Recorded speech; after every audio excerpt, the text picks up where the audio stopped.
يا أيها الذين آمنوا هل أدلكم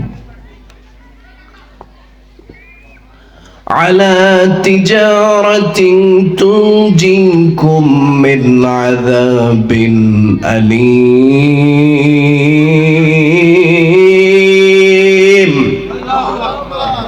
সূরা সফের 10 নম্বর আয়াত আল্লাহ বলছেন,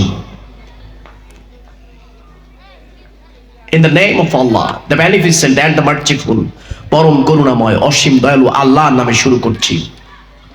Oh the believers, should I tell you about a kind of business that would save you from the greatest affliction of hell? এই আয়াত কখন নাজিল হয়েছে?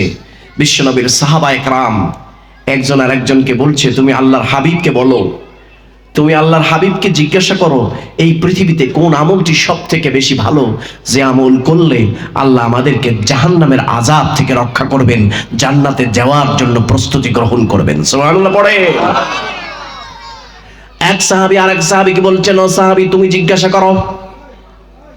আরেকজন সাহাবী বলছেন, না আমি নয়, তুমি জিজ্ঞাসা করো। এই আয়াত যে নাজিল হয়েছে এটাকে বলে নুজুলুল আয়াত আর নুজুলুল সূরা। সূরা নাজিলের শানে নজুল, বুঝাইতে পারছি? আয়াত নাজিলের শানে নজুল। সাহাবায়ে কেরাম কানা গুসগুস করছেন, ঠিক এমন সময়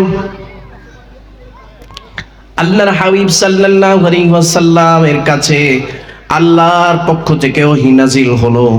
আল্লাহর হাবিব সাল্লাল্লাহু আলাইহি ওয়াসাল্লামের কাছে এসে জিবরিল আমিন এসে শোনালেন, ইয়া রাসূলুল্লাহ, ইয়া হাবিবাল্লাহ, আপনি পড়ুন। সূরা সফের শুরু থেকে তেলাওয়াত শুরু হয়ে গেল। তেলাওয়াত করে আল্লাহর হাবিবকে জিবরিল আমিন শুনিয়ে দিলেন। এবার আল্লাহর হাবিব মসজিদে নববীতে বসে এক একজন সাহাবীকে নাম ধরে ধরে ডেকে এনে, অন্য সাহাবীকে পাঠিয়ে নাম ধরে ধরে ডেকে এনে আল্লাহর হাবিবের সামনে বসিয়ে এবার রাসূল করিম সাল্লাল্লাহু আলাইহি ওয়াসাল্লাম বলছেন, তোমরা কি এমন কোন সুসংবাদ শুনতে চাও, এমন কোন ব্যবসার কথা শুনতে চাও, এমন কোন বিজনেসের কথা শুনতে চাও যে বিজনেস তোমরা আল্লাহর সাথে করবে, তুমি আল্লাহর সাথে ব্যবসা করবে, আর আল্লাহর সাথে ব্যবসা করার ফলে তোমার জীবন এবং তোমার মালের বিনিময়ে আল্লাহ তোমাকে জান্নাত দিবেন, এই সংবাদ কি তোমরা পেতে চাও? তোমাকে আল্লাহ জান্নাত দিবেন, এই সংবাদ কি তোমরা নিতে চাও? এই ব্যবসার সাথে কি তোমরা জড়িত হতে চাও?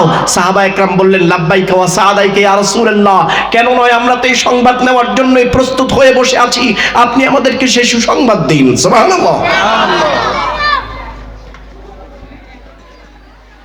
হে ঈমানদার লোকেরা, কি জন্য তোমরা এখানে বসে আসছো, কানা কুসকুস করছো? ইয়া আইয়ুহাল্লাযীনা আমানু হাল আদুল্লুকুম আলা তিজারাত, তোমাদেরকে আমি এমন কোন ব্যবসার কথা বলে দিব যা পরকালে তোমাদেরকে জাহান্নামের আযাব থেকে রক্ষা করে তোমাদেরকে জান্নাতের নিশ্চয়তা দিবে। সাহাবায়ে কেরাম বললেন, ইয়া রাসূলুল্লাহ, সেই ব্যবসা কি? তুমিনুনা বিল্লাহি, 11 নম্বর আয়াত, তুমিনুনা বিল্লাহি ওয়া রাসূলিহি ওয়া তুজাহিদুনা ফি সাবিলিল্লাহি বিআমওয়ালিকুম ওয়া আনফুসিকুম, যালিকুম খায়রুল লাকুম ইন কুনতুম তা'লামুন। First of all, you believe Allah and His Prophet Muhammad, peace be upon him,